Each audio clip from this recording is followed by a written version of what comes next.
A very good evening to everyone present here. It gives us immense pleasure to welcome you all to the annual Mosaic Lecture 2019. We have with us Niranjoy to deliver the welcome address for the event today.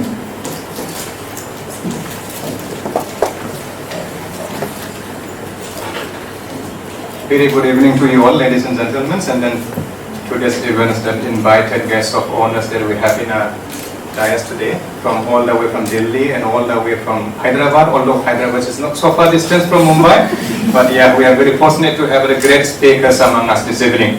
And then I being as a most senior student, I would say, in TEES, from master to till PhD, this is my 10th year of my PhD, and how Mosaic has been initiated in Tata Institute of Social Sciences, especially the base in Mumbai campus. Brief about like a 2-3 minutes glimpse that I would like to give you now.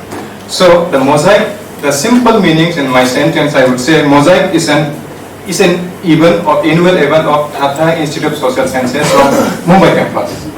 Since we have many campuses these days, so I'm specifically quoting Mumbai campus. And then this was initiated in 2000 by a energetic, charismatic Naga lady PhD scholar. In 2000, she realized that since our Northeast has been known in different meaning in mainstream India, because before 2000, nearly a decade, not only a decade, nearly 2 decades, there has been series of volatile conflict in Northeast, in different parts of the Northeast, basically Assam, Nagaland, and then Manipur. So in mainstream India, the Northeast has been known not because that we have a beautiful culture and diversity and beautiful flora and fauna and green valleys and then mountains that we have and a lot of cultures we have, not because that we are known in mainstream India, but because we were known because of series of conflicts that have been happening in the Northeast. So the lady of the 2000 year who studied in TISS, this campus, realized that something has to be done here so that we can impart some knowledge, a diversity of the Northeast to this campus. Why should not we begin from here? So then, during those years, TISS is very small. Although campus was like this only, geographical area was the same, but then the departments was very less. So there were very less students. That's why she had an understanding to showcase of Naga cultural event along with beautiful food piece of Northeast. So this idea came and an evening 3 hours program was launched in the courtyard of boys hostel. So while that program was already successful, and then after completion of that program, the professor says Roy Borman sir, he's still here, but then unfortunately he is not here this program. So he suggested, according to his suggestion, what he realized that this program should be inclusive for all the northeastern states, not only for the Naga per se, not only for the Naga from Nagaland, Naga from Manipur. It should be inclusive. That's why, according to his suggestions, the students from, by then, some students from Assam was already available in this campus. So they came together and decided to have from the next year, which means from 2001, there will be inclusive programs, basically for 2 programs. One is for cultural event, second is for food festival. So food of Northeast was very much fond of, maybe, that's why that idea came up. And then it continued since 2007. From 2000 to 2007, 7 years without any academic discussions. Only two events has been as a, it's happening like a event. It's like a tradition, 7 years we are there. One is for cultural and this food festival. And then 2007, when our former director, Professor Parusuraman, became director of Tata Institute in 2004, I guess, if I'm not wrong, 2004-5. Then, since he was a visionary, and then he himself took initiative and suggested the Mosaic community and the leaderships, why not to include academic talk with this? Because your programs and your organizing is so much different to the mainstream India. That's why his vision was to what? Let's have academic talk also together so that it can be institutionalized in this. Because in TEES we have a lot of programs. Sometimes we don't know what program is going on, in what corner, because we have many cultural diversity here. So then, according to his suggestions, he not only suggested us, but he also assured us to provide some financial assistance so that this program can be organized in better way. So his suggestion and his support gave us of Social Sciences, Jawaharlal Nehru University. Professor Singha has published her writings in several journals like Modern Asian Studies, Studies in History, Comparative Studies in Society and History, apart from authoring a book titled A Despotism of Law, Crime and Criminal Justice in Colonial India. Professor Singha is a recipient of L.M. Singhvi Fellowship, Center for South Asian Studies, Cambridge in 2008. Professor Singha's research interests include modern and contemporary Indian history, crime, law and policy in colonial India, identity protocols, practices and technologies, transnational history, borders and border crossing, India in World War I. May I now invite Geeta Rani to felicitate Professor Radhika Singha and welcome her to the dais.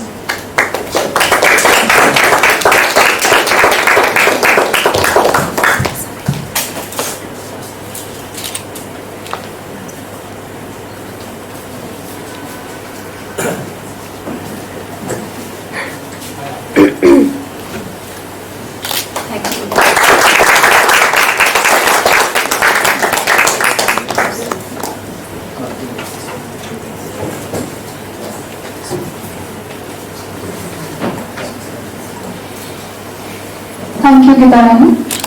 We are privileged to have with us Professor Kamkan Swanhousing, Professor of Political Science at the University of Hyderabad. Professor Housing's works have been published in peer-reviewed journals, including contributions to Indian Sociology, Economic and Political Weekly, India Review, Indian Journal of Public Administration, Regional and Federal Studies, and Studies in Indian Politics. Professor Housing was awarded the T.N. Chaturvedi Award 2016 for the best article published in the Indian Journal of Public Administration in 2016 for his article titled Multiculturalism and Intercultural Dialogue in Northeast Region of India. He was a Fulbright Nehru Postdoctoral Research Fellow 2012-2013 at the Department of Political Science, University of Pennsylvania, Philadelphia, where he completed a project on asymmetric federalism and the question of democratic justice in Northeast India. Professor Housing's research interests includes, among others, federalism, ethnic conflicts, nationalism and Indian politics with particular focus on Northeast India. May I now invite Rory to felicitate Professor Kamkan Swanhousing and also to invite him to the dais.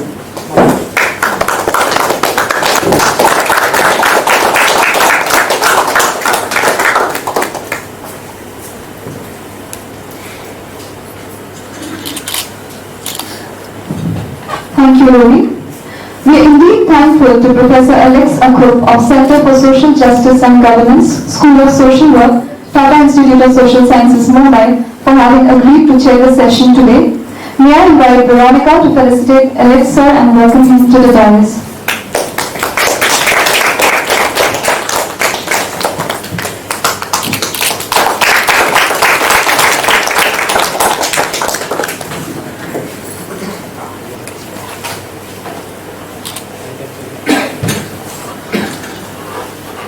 Over to you, Alexa.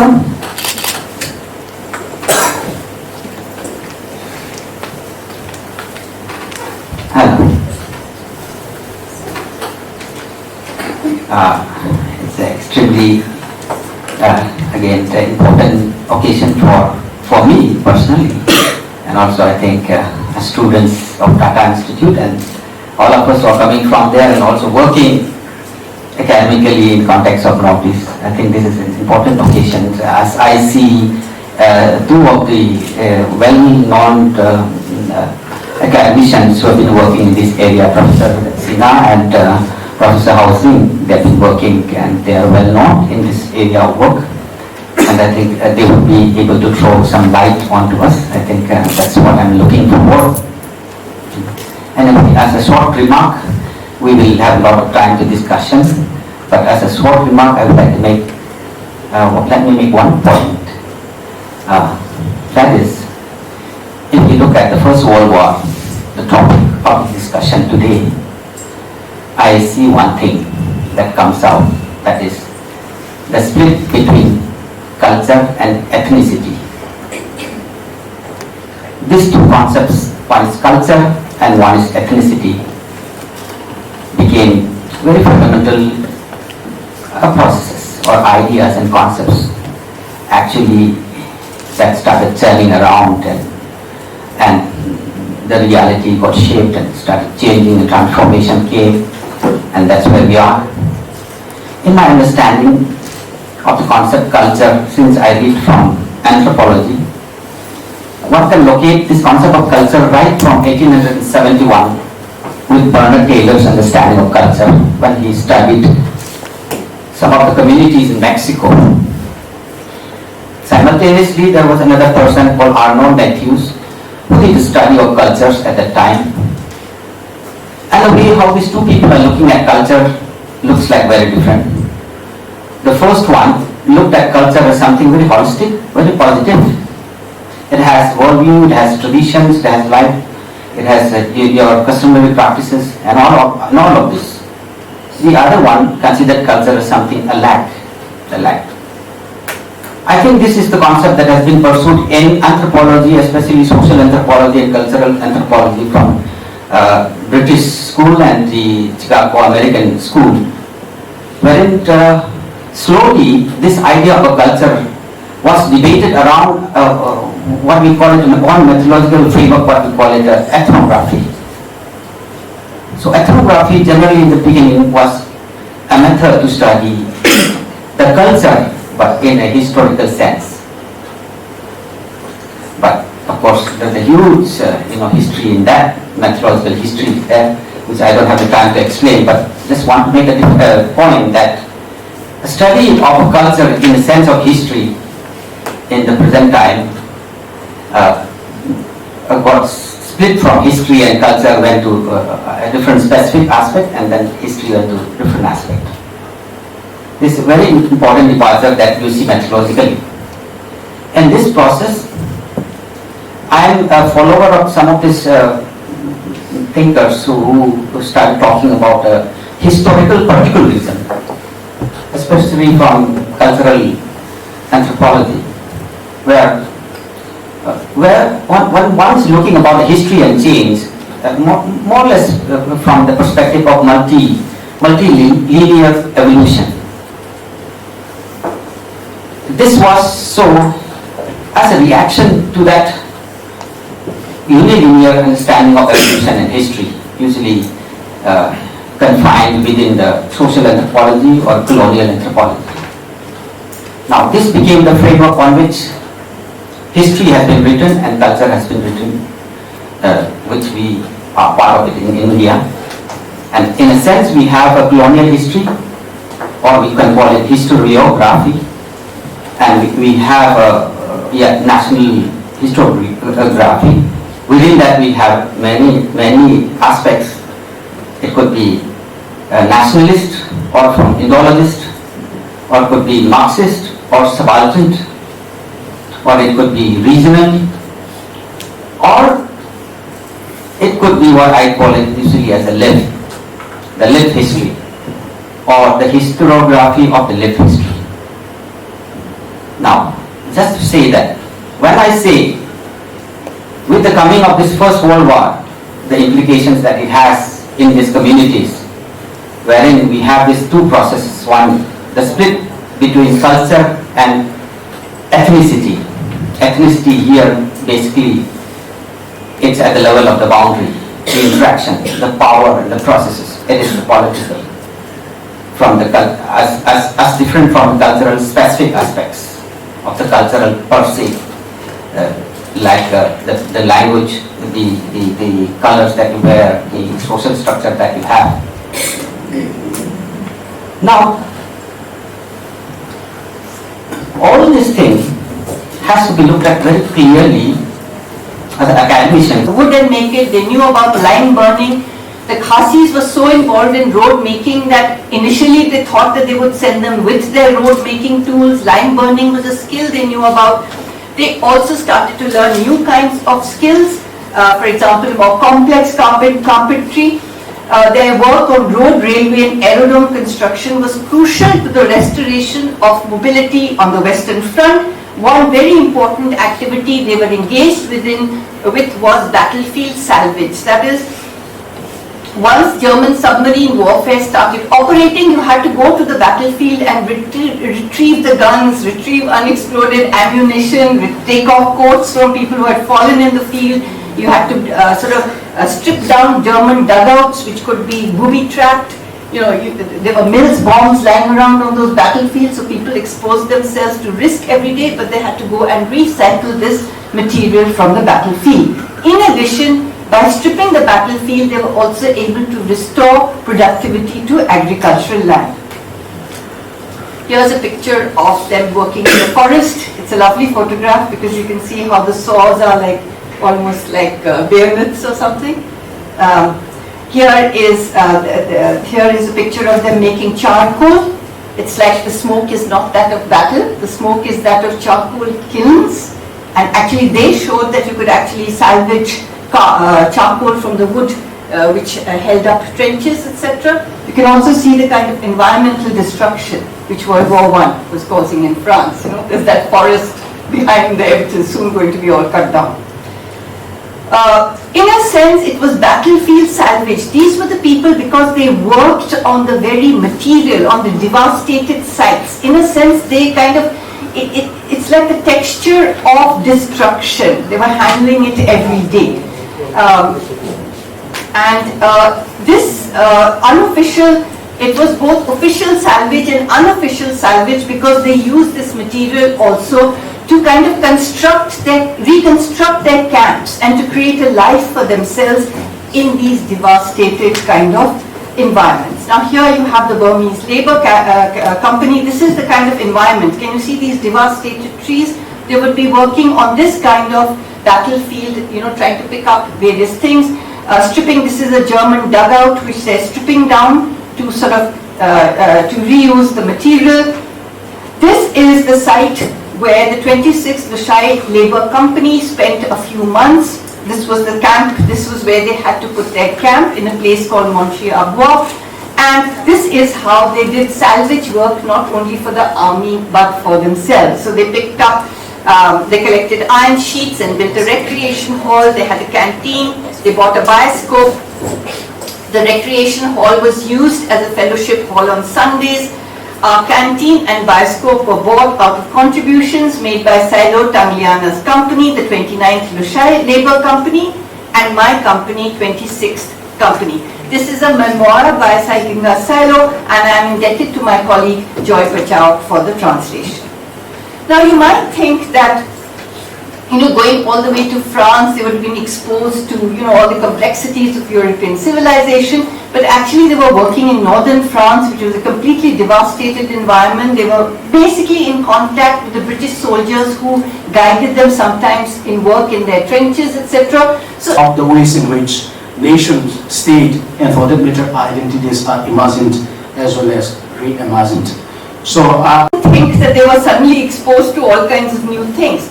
They took care of each other. Yes, that was the new experience for them. But in a sense, we must also remember that it was a confined experience, and in order to make something of it, to reach out, they had to kind of think about it and to use whatever resources they had to actually reach out beyond this very confined experience. And one thing you can see, which they strove to do, was to be, they had to be reassured many times that they were not being sent to fight. They had to be reassured that they were being sent to work behind the battle lines. Okay? Twice they were to be caught up in a moving battle line. Many lost their lives due to shelling, etc. Some lost limbs due to frostbite, so it was not entirely without its risks. But what they wanted to say was that it was not coolie work. They wanted to indicate that they were also involved in war service. So what they did was that their activities built up a kind of, what they wanted to do was to suggest equivalences between themselves and the other military personnel which they saw around them. How did they do so? One was by using their resources to give, being able to give food to offer their own exoticism, to offer entertainment. So, for example, the 39th Manipur Company, entertained by some neighboring units, returned the compliment by giving exhibitions of Naga dances. Now, what is very clear is that now these dances are actually already being performed in a variety of different contexts, like the Chin Hills Battalion from 1897. Chin dances and Gurkha dances used to be performed on the same parade ground. So what we're talking about is the performance of ethnicity. It was very important for the British to show, to make them perform ethnicity, and you can see how they're preparing for a war dance. You can see the Gurkha NCO who's taking instructions. You can see the kind of the shawl, the props, etc., the spear. They're getting ready to perform this dance. And this is again the same posed photograph. They're very conscious that they're posing. You can see that the photograph is meant propaganda-wise to show how people from the remotest corners of India are suddenly being exposed to modernity. But you can see that that guy over there, he's settling that person's shawl. He's kind of, and they're not looking particularly surprised or awestruck by the car. Obviously not. They have traveled down from, Imphal to France. They've used the train, they've used a bullock cart, they've walked, they've used a train, they've used a lorry, they've used a bullock cart. But the propaganda photograph was meant to show the encounter of people from the remotest tracts of India with the internal combustion engine. Okay. What was the other thing? What was the other resource they used? Their food, their exoticism. The other thing, and here what we must remember is that the Northeast is already in certain transnational circuits, and one of these transnational circuits is the transnational circuit of congregational music. Now that isn't new to Christianity, that is really becoming something which is introduced from the 1890s. Okay? So when the Loshais, for example, come on board ship, they say proudly that we knew all of Sankey's hymns, and the sailors only knew they knew Abide With Me and Nearer My God to Thee, that we knew many more hymns from them, but they knew songs that were not hymns, what we call sentimental songs. And on board ship, for example, they used this singing to get friendly with the sailors, so that in fights with the people from the plains about the distribution of water, the sailors started giving us the broomsticks so that they could use them in their fights over water. Okay. Another thing which, for example, you see is that here is one point in which, you can see that they themselves offered their own exoticism, but this was one issue on which they just put their foot down. Because it was thought that being tribals, horses were, a huge amount of horses were kind of wounded in battle. Battle was devastating for the environment. It was also devastating not only for human life, but also for animal life. And fresh meat was rare. They wanted them to eat horse meat, but they just refused. They said that they would only eat the same meat as Europeans. Now, the person who was looking after the labor corps in France was a sort of paternalist, authoritarian person who had been the viceroy briefly, Lord Ampthill, and he sort of pleaded for them to be recategorized as soldiers. And one of the reasons he gave for recategorizing them as soldiers was to point out that they had faced the risks of soldiers. Many of them would be going back with damaged bodies because of their exposure to the cold and the work they would do. So he pleaded for them to be recategorized as soldiers, but this plea was not accepted. Now do remember that in a sense the laborers from France had left their stamp on the timelines of the war, because they all refused to engage for more than a year, and they were very wise to do so, because with a formidable employer like the army, it's always useful to have an exit point. You may choose to come back and rejoin, but they insisted on this one year contract. And though they faced the German spring offensive with great steadiness, continuing to work under shell fire, going back again, assisting the wounded, never panicking or fleeing, yet when the time came for them to go back, they said, we have done our bit, now we want to go home. And docile men, so-called docile men, began to give trouble. They refused to sign papers formally kind of extending their contract. if they had to go on working, they would do so as a favor which would have to be repaid. Now, even when finally they did get sent back home, and when they were coming back, they were asked in Egypt whether some of them would turn back and serve for another 6 months. And one of them said, I'd rather see the dirty old chicken coop in the front porch of my house than see London.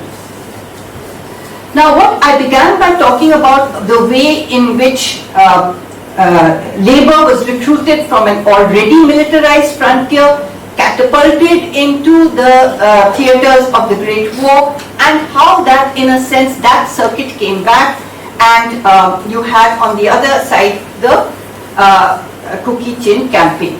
Now, what I want to talk about is the return and how they kind of tried to come back with something to show for their trip in France. Obviously, one very important thing was getting a photograph taken, and many of them were willing to spend quite a bit of money so that they could come back with a photograph.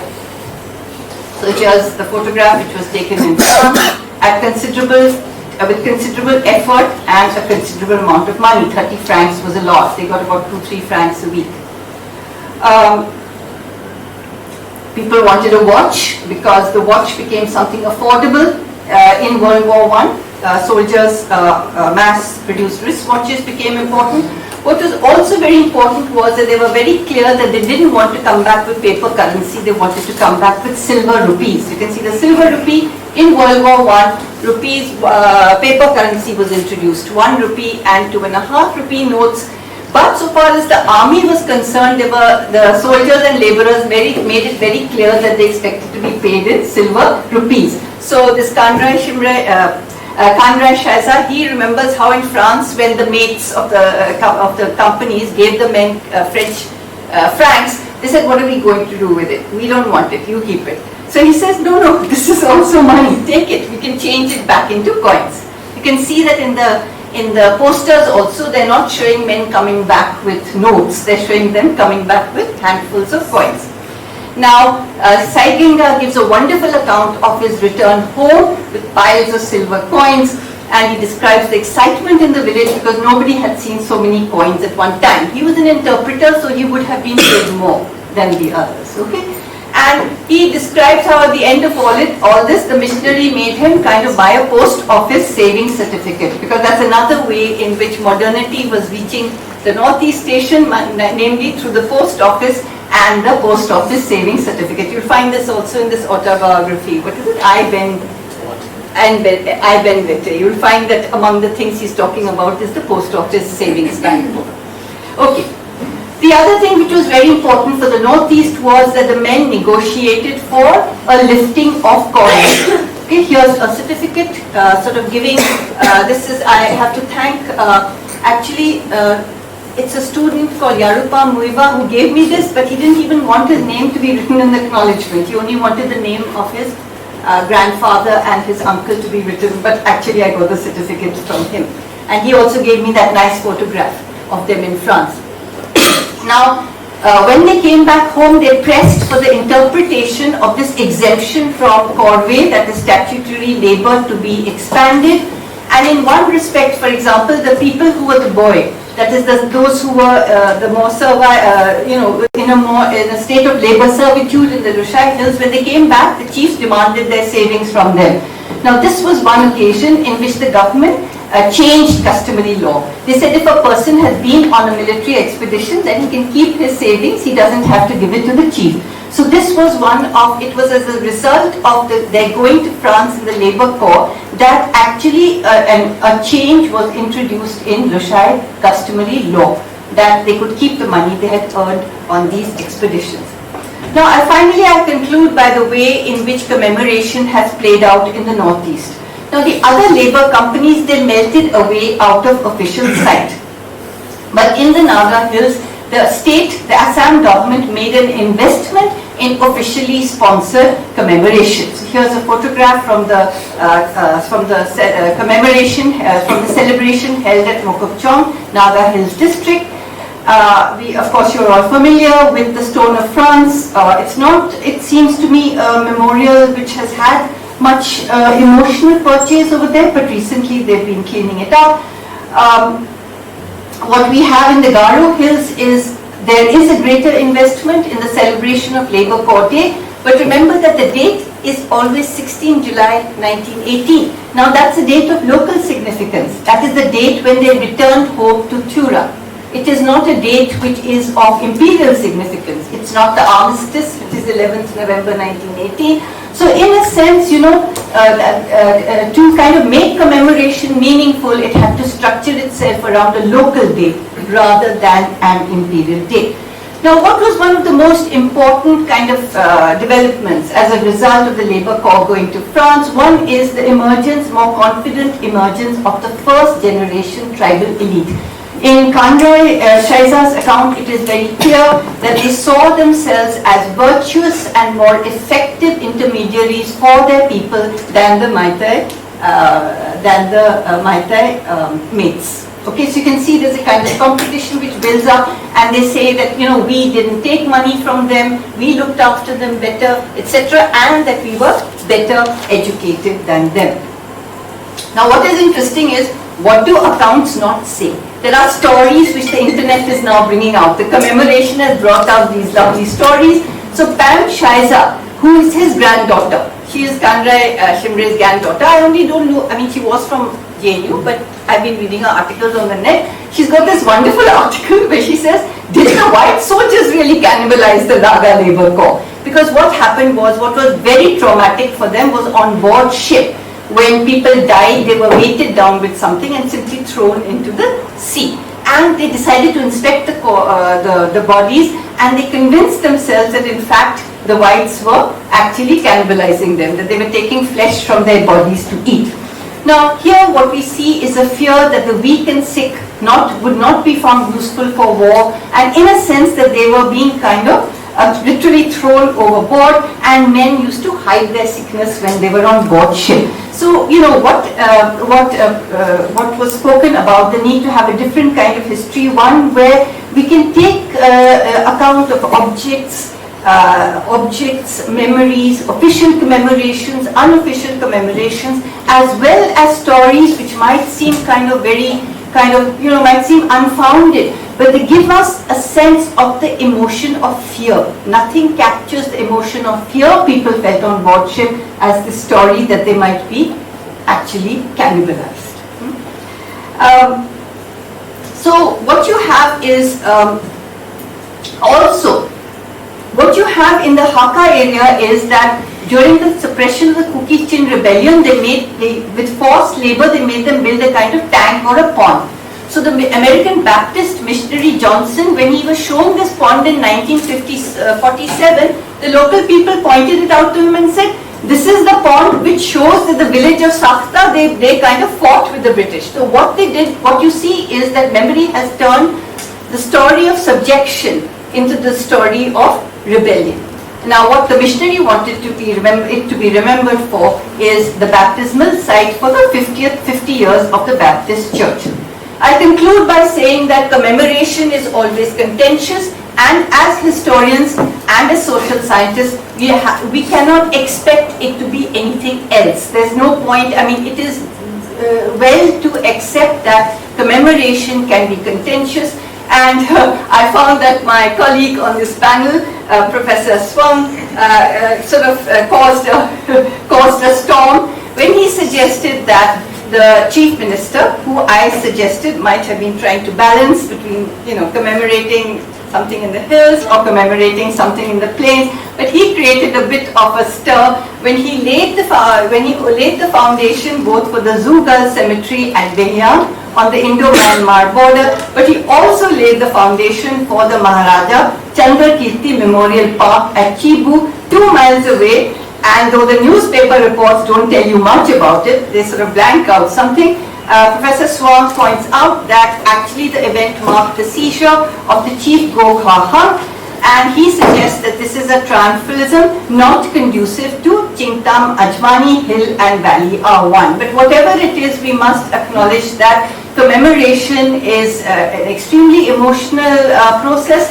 And of course, it is always conventional because history is full of conflict, and we just have to look at conflict in a clear-eyed way and try and understand it. We cannot paper it over. Thank you very much.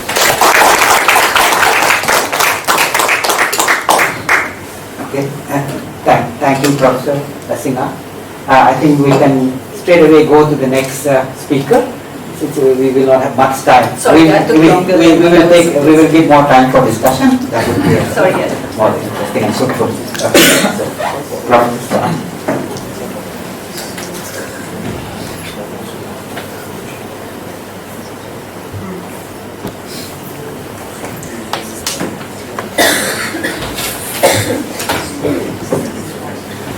Let me first of all thank the Mosaic team for the kind invitation, and to the student collective for this signal honor. This is the second time that I come here as a part of the Mosaic event. I delivered a lecture in 2011 as a part of Mosaic, and I think Niranjan probably was there. I don't know whether you that I was part of this. I was a bit hesitant to come this time because the First World War was not a domain of my expertise, although I work on state making, state building, state formation, or the politics of recognition in Northeast India, and on the larger theme of federalism and nationalism in Northeast India. I find that this title also intrigue as well as provoke me to think about ways in which historical events or political events of the past have to seen from contemporaneous events, processes, as well as challenges. So, in fact, when I was told that Professor Radhika was invited as one of the panelists, I was a bit unnerved. I was a bit nervous about it because she has done so much on this area, which, very frankly speaking, I got introduced to her works after this invitation, because this is something which is out of my domain of expertise. But still, I thought that my intervention to this very pertinent theme would hold relevance, and it would be pertinent for students of social science to think about the way in which we methodologically approach the problematics at the levels of political, historical, as well as societal process in Northeast India. So I thought I'll title my presentation today as Seeing the State and Nation in the Shadows of War. What I'll do now is to structure my presentation around three themes. First of all, lay bare the historical context of my title, that is Seeing the State and the Nation in the Shadows of War. Then I'll try to flag this idea of war as a state-making process and as a side of seeing the state and nation by locating the Northeast experience, and I'll come up with some concluding remarks. Before I flag off my first part of the presentation, I'll flesh out for these some of the concepts that I think would be pertinent in my presentation. The first key concept that I use would be seeing the state. In fact, I would use this idea of seeing the state from one of the very influential work of Stuart Coleridge and others and his collaborators in the title called Seeing the State, how they see the state is experienced and seen by diverse rural populations in terms of welfare and developmental outcomes. One of the key arguments that emerge from that book or that work is to see that the state should be seen not essentially in a unilinear way, but it can be seen as a multivariate forms, a multiple ways, a multiple site of rules, of norms, of governmentality. So if we see the state in this perspective, we'll get to see that the colonial state intervention in different aspects of Northeast social, economic, and political life has been multi-sided, multivarious. It cannot be just lumped together as one-sided or one unilevel experience. So I thought that this idea of looking at the state in its multivarious forms, in its multivarious manifestation, would be instructive at the way in which we also see and visualize the inception of the First World War and how Northeast got incorporated as a part of this broad broader agenda called the Great War. So in that sense, I think it is important how the states, in effect, incorporated different communities in Northeast India in various multifarious ways, and how the differential experience of different communities in Northeast India preceding the outbreak of the First World War, in effect, prefigure the nature and incorporation of different communities in the process of the First World War. I think this has to bear in mind if at all we are to have a holistic understanding of how different communities got incorporated or become collaborators in the greater narrative of the First World War, and for that matter how war in effect becomes integral part of state making, and for that matter imagination of the nation in Northeast in the post-colonial times. So seeing the nation by different communities is an important entry point for us, as well as a point of departure to see how colonialism in effect lays down the foundation or the differential participation of different communities. Why do different communities participate or got incorporated as a part of the Great War mobilization, and why was certain communities reluctant or resistant to participate or being incorporated in the First World War. So I think this is important entry point for us as an analytical entry point to bear in mind when we talk about the inception of the First World War. If we look at closely at the outbreak of the First World War and the way in which the war is seen by different academic as well as popular narratives, you'll find that the war was framed in two obvious perspectives. One is the nationalist historiography, and for that matter, the subaltern historiography. In fact, the participation of people from Northeast India is seen to be well in tune with the nationalist historiography, which seeks to project that the tribals, in fact, in revolt or in rebellion against the British Empire, has contributed immensely to our national, the formulation of national identity, and for that matter, the larger formation of the Indian state. So the imagining of the Indian state and the nation is much better facilitated because the Northeast tribals, the backward tribals, also got incorporated in anti-colonial struggle, right? Not in anti-colonial struggle. Some of these communities who participated against the British could be seen subsequently as an integral part of that anti-colonial struggle.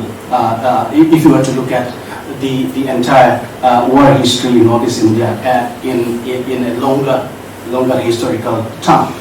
So I think in that sense, these two historiographies, the way in which these historiographies play out in Northeast India would be instructive for us to look at, understand, as well as understand the way in which the idea of subaltern, the agenda of the subaltern collective as a search for autonomous domain of popular politics become pertinent.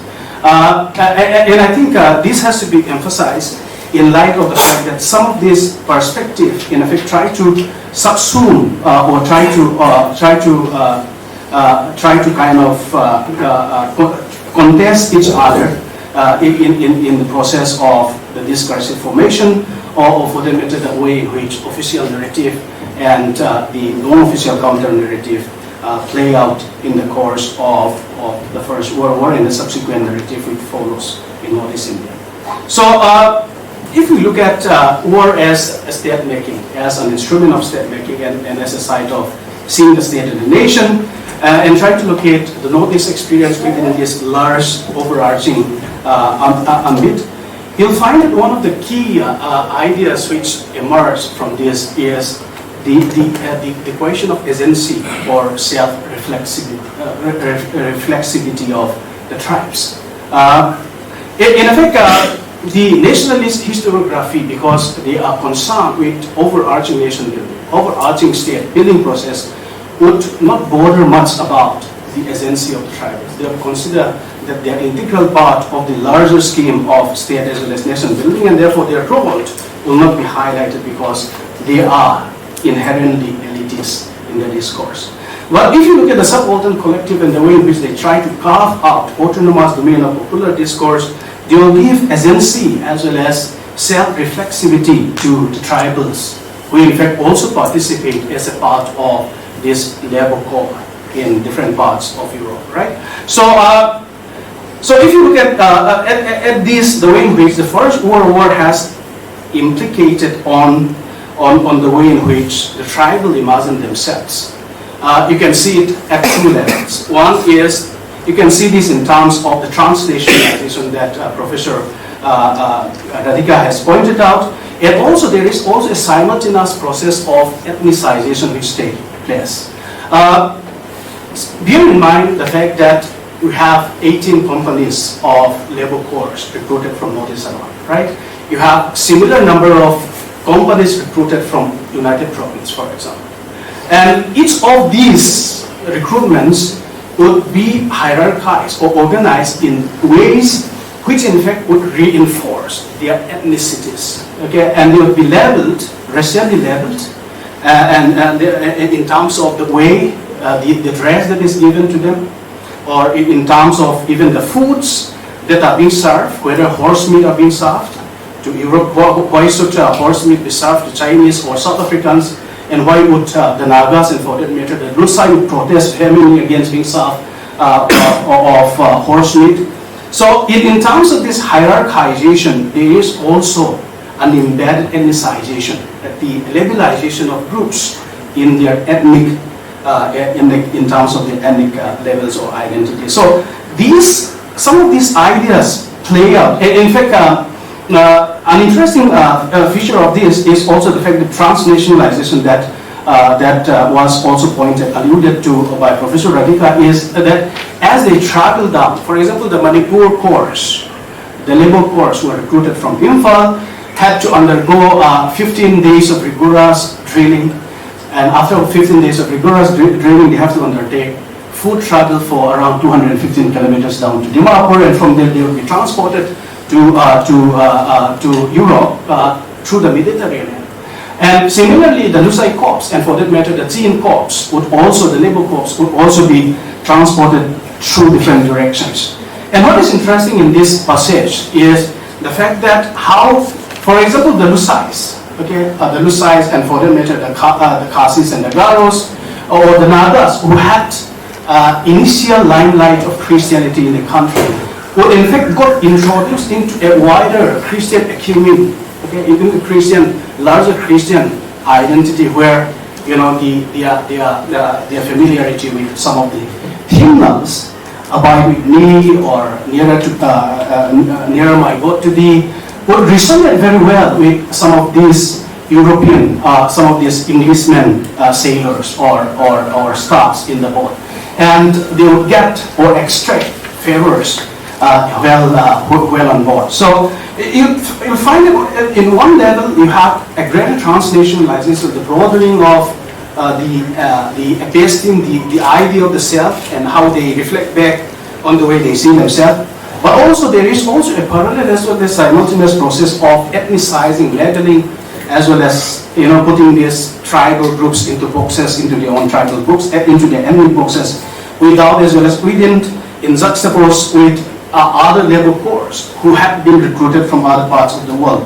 So you'll find this play out, and very interesting if you look at how these play out, both in official narratives as well as in some of the memoirs or some of the important inscriptions which seeks to commemorate the First as well as the Second World War. You'll find that at one level, for example, although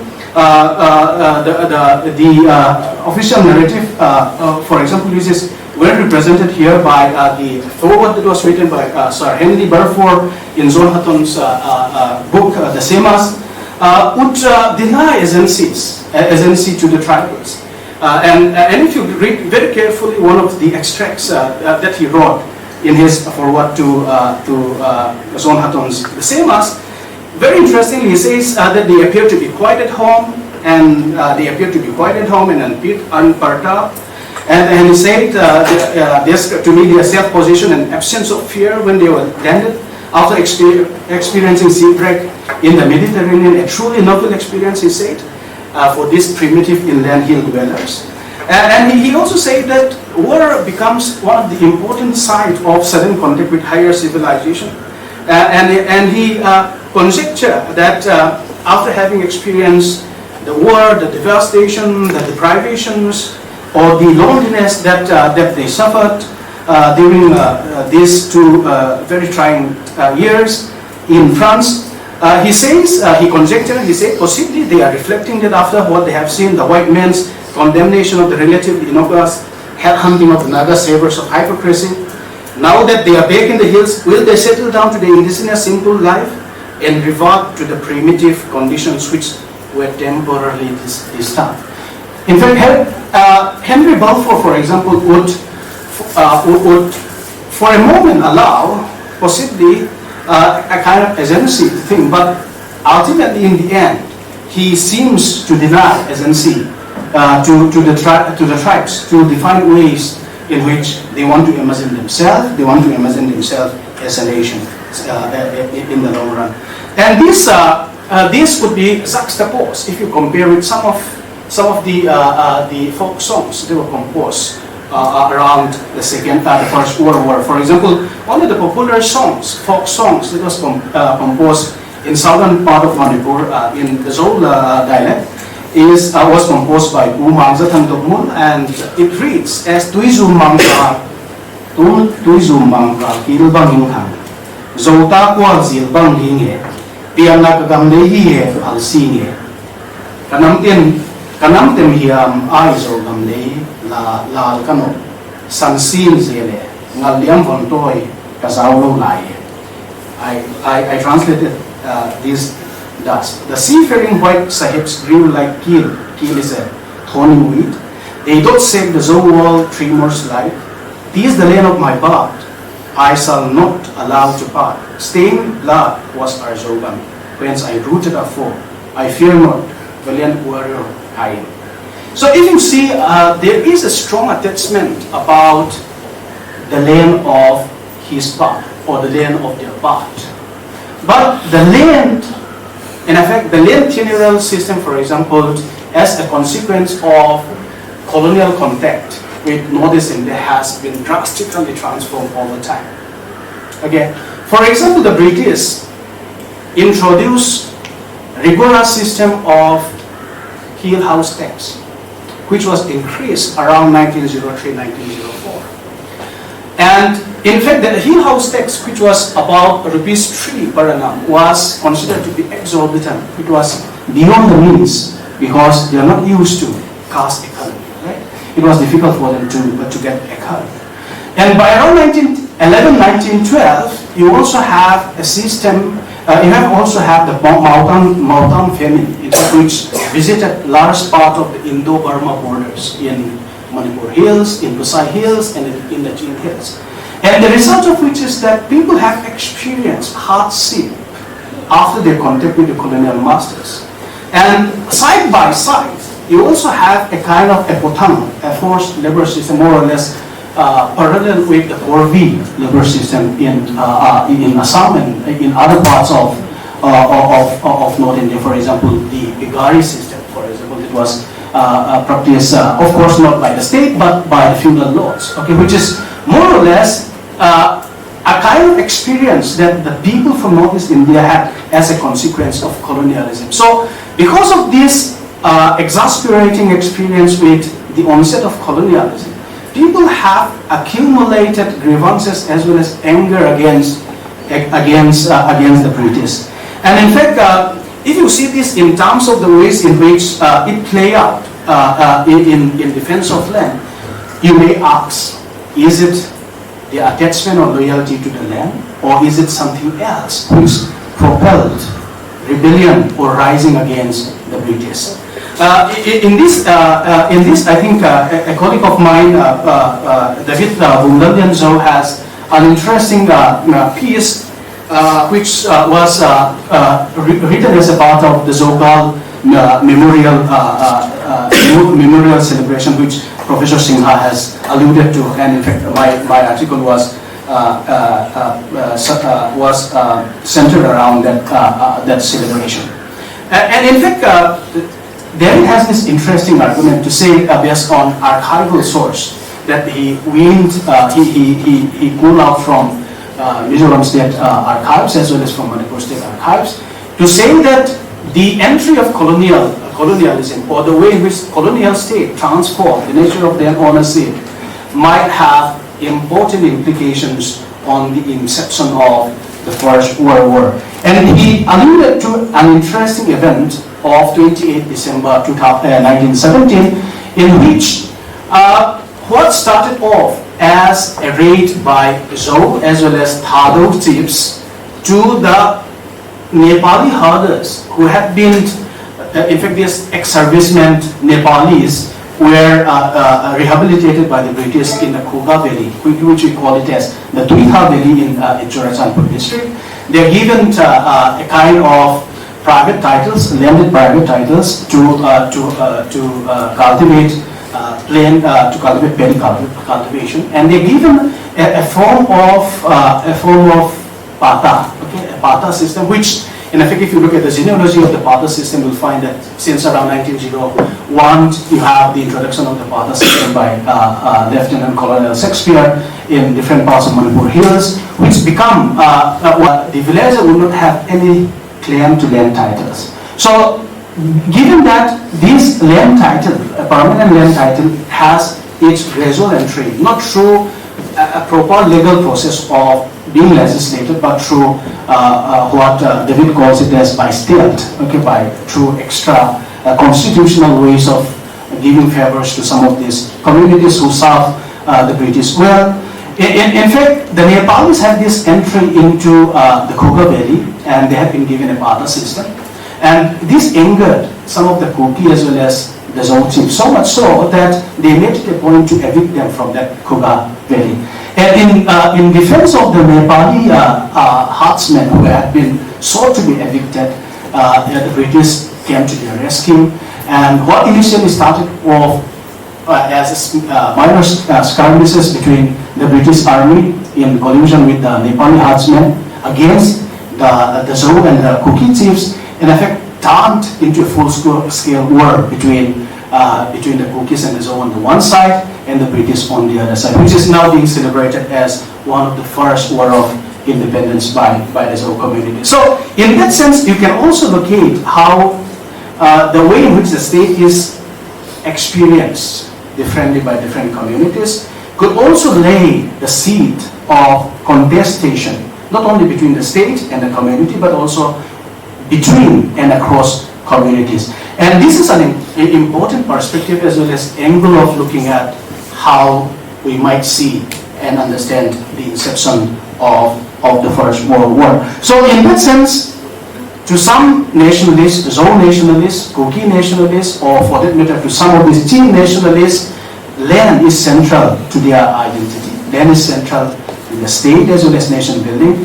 You try to, they in fact try to claim agency. They try to say that the World War, the First World War as well as the Second World War, which they vigorously fought against, would actually be a self-conscious act of trying to claim, the autonomous sphere in the popular politics, and which is well reflected in one of the vignettes of some of the vignettes of the Second World Wars. If you go to the Kohima War Cemetery, one of the important inscriptions which is still very touching is, when you go home, tell them of us and say, for your tomorrow we give our today, right? So it's a self-conscious decision, not, of course, although they are incorporated as a larger agenda of European states fighting against each other. It's also some of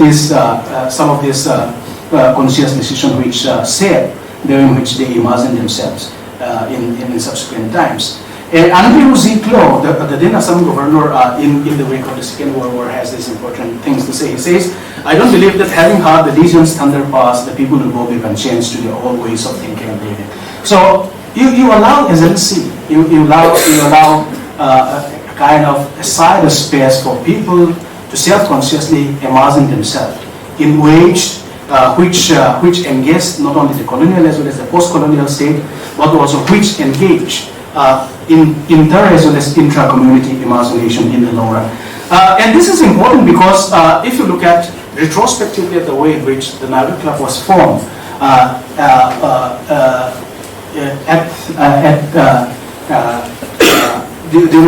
during World War, we find that the Naval Club, which subsequently made club was formed in 1918, subsequently made representation in the Simon Commission about the idea of being left alone. In fact, you'll find initially when the Naval Club made representation in the Simon Commission, only 6 tribes were represented. Okay, but by 1946, when the Naga National Council, nations, state, and for that matter, identities are imagined as well as reimagined. So, are the ways in which nations, state, and for that matter, identities are imagined as well as reimagined. So, are the ways in which nations, state, and for that matter, identities are imagined as well as reimagined. So, are the ways in which nations, state, and for that matter, identities are imagined as well as reimagined. So, are the ways in which nations, state, and for that matter, identities are imagined as well as reimagined. So, are the ways in which nations, state, and for that matter, identities are imagined as well as reimagined. So, are the ways in which nations, state, and for that matter, identities are imagined as well as reimagined. So, are the ways in which nations, state, and for that matter, identities are imagined as well as reimagined. So, are the ways in which nations, state, and for that matter, identities are imagined as well as reimagined. So, are the ways in which nations, state, and for that matter, identities are imagined as well as reimagined. So, are the ways in which nations, state, and for that matter, identities are imagined as well as reimagined. So, are the ways in which nations, state, and for that matter, identities are imagined as well as reimagined. So, are the ways in which nations, state, and for that matter, identities are imagined as well as reimagined. So, are the ways in which nations, state, and for that matter, identities are imagined as well as reimagined. So, are the ways in which nations, state, and for that matter, identities are imagined as well as reimagined. So, are the ways in which nations, state, and for that matter, identities are imagined as well as reimagined. So, are the ways in which nations, state, and for that matter, identities are imagined as well as reimagined. So, are the ways in which nations, state, and for that matter, identities are imagined as well as reimagined. So, are the ways in which nations, state, and for that matter, identities are imagined as well as reimagined. So, are the ways in which nations, state, and for that matter, identities are imagined as well as reimagined. So, are the ways in which nations, state, and for that matter, identities are imagined as well as reimagined. So, are the ways in which nations, state, and for that matter, identities are imagined as well as reimagined. So, are the ways in which nations, state, and for that matter, identities are imagined as well as reimagined. So, are the ways in which nations, state, and for that matter, identities are imagined as well as reimagined. So, are the ways in which nations, state, and for that matter, identities are imagined as well as reimagined. So, are the ways in which nations, state, and for that matter, identities are imagined as well as reimagined. So, are the ways in which nations, state, and for that matter, identities are imagined as well as reimagined. So, are the ways in which nations, state, and for that matter, identities are imagined as well as reimagined. So, are the ways in which nations, state, and for that matter, identities are imagined as well as reimagined. So, are the ways in which nations, state, and for that matter, identities are imagined as well as reimagined. So, are the ways in which nations, state, and for that matter, identities are imagined as well as reimagined. So are the ways in which nations, state, and for that matter identities are imagined as well as reimagined. So are the ways in which nations, state, and for that matter identities are imagined as well as reimagined. So are the ways in which nations, state, and for that matter identities are imagined as well as reimagined. So are the ways in which nations, state, and for that matter identities are imagined as well as reimagined. So are the ways in which nations, state, and for that matter identities are imagined as well as reimagined. So are the ways in which nations, state, and for that matter identities are imagined as well as reimagined. So are the ways in which nations, state, and for that matter identities are imagined as well as reimagined. So are the ways in which nations, state, and for that matter identities are imagined as well as reimagined. So are the ways in which nations, state, and for that matter identities are imagined as well as reimagined. So are the ways in which nations, state, and for that matter identities are imagined as well as reimagined. So are the ways in which nations, state, and for that matter identities are imagined as well as reimagined. So are the ways in which nations, state, and for that matter identities are imagined as well as reimagined. So are the ways in which nations, state, and for that matter identities are imagined as well as reimagined. So are more or less the facts and figures of the event that has taken place with the data, archival data. And in the second speech, I thought Swan had already tried to relate us to the context of what does it mean to us, how that event is so important, and till today as we sit down here, what does that mean to us? And if the question is of this war, and the next question is of what does this war mean to us, neatly we are falling into the methodological issue, the historiography, the way how you look at this data, this fact, history. Of course, that was event, it is a fact. But what is this fact? Generally, then you are entering into meaning-making process, trying to understand the things that comes through interpretation. And two distinguished persons have been trying to interpret for us the data, either it's archival or in the way one is getting to see at the local level. So history involves, yes, there is an event, that's the data. The second thing about history is the interpretation. And once we land up into interpretation, it means a lot of things. That's the clue that I gave in the beginning. How do you interpret? Is there one way of interpreting? Then what? That's the question.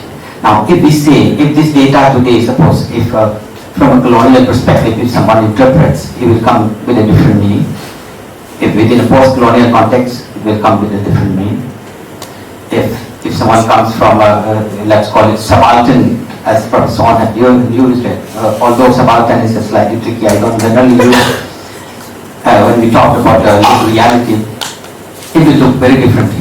In fact, yesterday I was again chairing a panel on higher education, and one distinguished person from NUPA, well known in education planning and especially the economy of education, political economy of education, Professor Tilak. Looking at the way how data are interpreted, I came to realize the similar way of how we try to make data. I found it very crucial. In the way how that was presented to us, I saw there are two ways. One is definitely falls within the subaltern and left way of looking at within how the rich and the poor, and then how capitalism has become the dominant, and then slowly how it is moving towards privatization and other things. But I also reflecting that if you look at from the ground realities, what about the caste? What about the gender? What about ethnicity? That was something that I found not answered properly. Of course, we didn't have the time to discuss it all. In a similar fashion today, if you look at this date that is there, 1940s, First World War, let's say. Yes, we have expert historians who are thought publicly and entered into reflexive activity. They're talking to us. But we should be also able to look at from various realities, let me call it lived realities. It could be now, as we have already entered into this understanding of different contexts. And the context of notice is so complex. There is no concept called notice in that sense. Every hill, every region is different. And I find that is the field. That is the field, that is the lived reality. It has its own polity, it has its own cultural process, and the way how it looks at this event would be different from place to place. And as historians, as academicians, will have to admit that, otherwise you will enter into some kind of invisibilizing certain groups, the way how they look at it. And that would be a very dangerous activity that one would get into as an academician. And in fact, in that process, I feel that one needs to come from today, since we are looking at the data, one needs to begin from there and what does it mean to us. In fact, in the Facebook already, a lot of discussions are there. I saw students discussing whether this event is important. Is it football of the certain groups, or is it meant for the Northeast, whole Northeast? Is there all Northeast at all? So all the debates are taking place. I found that very interesting. And in fact, you see, those are the views that's come. And what has happened is, especially when Swan was talking about, especially this activity of state-making activity, war as a site of state seeing, what he calls it, war as a site of state activity, that is Western European state activity. How do we look at this activity? It could be at various levels. One you can look at as Professor Sinha looked at it like imperial activity. Yeah. But of course one is to challenge why it is why we call it a world war. It's taking place in Europe. It's between Britain, Germany and France and all. They're talking about a world war. Why is it world war? We need to enter into question of that, because that kind of Western Europe centricism or the historiography that generally we give into it, that is to be challenged at one level. And even if today you can look at it from national historiography, you can look at it from regional historiography, various other things. So let me say that I will give a space for discussion after this to say that one needs to understand various dynamics are here, various realities are here, and people see this event as a state making from. It could be one of the important ways in which some of these tribal nationalist leaders, like Angami Zakofizo, in fact, he was a clerk in British India, and he subsequently left the ZOP and he joined the INA to fight against, to join at the hands of the Japanese and fight against the British. Okay, he was jailed and subsequently after he was released, he came back to do his bit of mobilization in Naga Hills and then subsequently left India.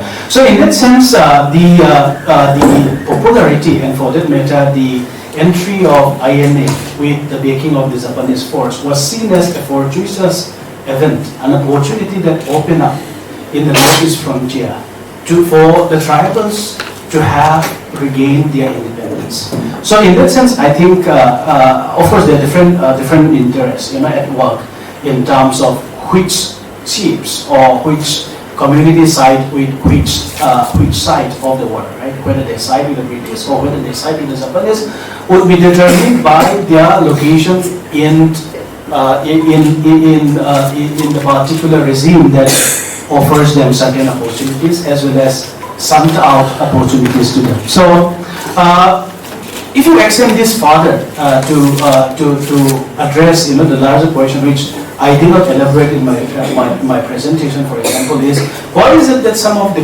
chiefs became quiescent? Why were they so quiet? Whereas some of the chiefs became so rebellious? Okay, why did they rise against the recruitment or entry as a part of the labor corps? That would also be defined not so much by the attachment and love for their land. Okay,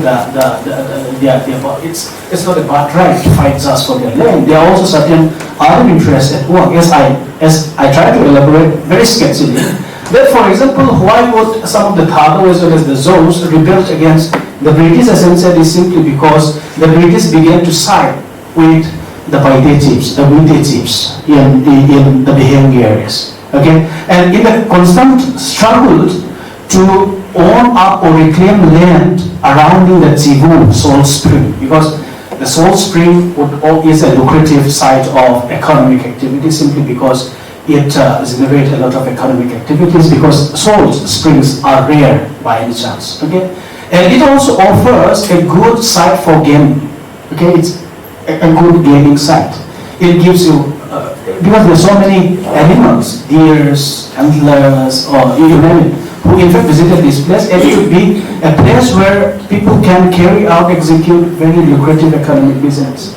And moreover, because the site is located in a particular location which is more or less marshy areas, you'll find that the surrounding areas also open up possibilities of paddy cultivation. So areas surrounding those salt spring areas, salt springs, would remain a contested site between and across tribal communities. And whether the British sided one community or not would be decisive in particular tribal entry into the revolt against, attempt to recruit them or to side with the British. So this is an interesting point. And so far as the question of agency, tribal agency is concerned, in fact, of course, the idea of tribal agency is very much involved. The autobiography that Professor Radhika talks about, signing, for example, signing an autobiography tells you very interesting, hilarious, so of course, looks like hilarious now, but which is true, is the consideration is that despite the fact of the denigrated nature of the work profile, the work profile by any means is not, it's not very progressive. It's not something that one should be very proud of, because you are relegated to some inhuman condition, because those are the ones that the Europeans themselves would not, as a matter of choice, like to do, right? So, however, Saimina, for example, would say that it offers a way of upgrading your social status, your social standing. They would see, for example, as a form of what he calls it as Changkang. Changkang means someone who is prosperous. Then someone who is in a very better social state. So it will be form of social, it will improve your social standing, social profile, individual profile, and they say that the kind of earnings, the prospect of earning a handsome amount of money and the prospect of returning with those saved money, because people who recruited there in the French labor corps, for example, were out of around 20 rupees amount that they earned. A bonus for every 5 months. Around 2 to 3 rupees were saved. 2 to 3 rupees were given to them for use, and the rest was saved. So they come out with a huge, substantial amount of saving when they come, and they say the prospect of these, unmarried labor corps who participated in the French labor corps of getting the best made when they return is a very lucrative offer for them. So in that sense, it's a self-conscious decision, it's voluntary, okay? And however, in fact, the fact that it's also made voluntary also was subjected to huge lot of contention, simply because initially the British announced that this would be voluntary, but somehow it was construed as obligatory. And that is why some of these tribes who construed this not as voluntary, but enough for the tribals, everything is in black and white, right? If you say something, it's like if you say you have to be recruited voluntarily, it means that you have to be recruited by any means, right? So the message was misconstrued, probably, and they feel obligated, and some of these tribes, because of this, long-standing quarrels and contestation with the British, would revolt against recruitment, extensive recruitment. So Yeah, but in terms of the Lambus, the role of the Lambus, in fact, that is why I say, you see, seeing the state, you see, there are antecedent events which in effect accumulated in ways which made some of these tribal groups rebellious is simply because when the British came, you have this Lambu system, of course, which was introduced before the British came, right? Which in effect was somehow not disturbed because in fact, the British have to rely extensively on intermediaries. Okay, so the Lambus in effect became infamous for their extractive collection of taxes. Out of the tax that collect 20% usually goes to the chiefs, and the Lambus have a very handsome share. I do not know exactly the share of the Lambus, but they do have an important stakeholders in perpetuating, the taxation system. So in that sense, the Lambus, as a center of the state, are hated upon, and in fact, they do not, and that could also be one of the reasons why you have such animosity between the hills and valleys. It could be, but we do not know, we cannot conjecture for sure now because there is no concrete substantial research in this. So that is precisely why I say, please do not see this lecture series as one of flagging, only Mizo or of Kuki or Chin communities. In fact, it is an important way to illuminate on how we undertake research. How do we explain a conflict in a specific societal context? Is it just a simplistic way of saying that it is the first war of independence for some of these tribal groups, or is it that there are multifarious factors at play at work here? So this kind of presentation would illuminate on the multifaceted or the multi-sided ways in which narratives are constructed and formed. And that is precisely why when you deal with larger societal, political as well as historical dynamics, you'll be better equipped at looking at ways in which you might see event, not as just a kind of unilinear event, but as a multi-sided side of contestation as well as ways in which discourse are formed and narratives are manufactured. So I think this is the way we should look at it. Okay, thank you. In fact, let me add one more point there. Professor Son is saying, I agree perfectly with him. In fact, we look at the small tribes that we are talking about. Our own uncles too were there part of that whole process, and you see, and he was very fundamental in fact forming the first political party, Hill Tribal Political Party. That was way back in 1948. We had the first within the constitution monarchy. We had the election in Manipur. He was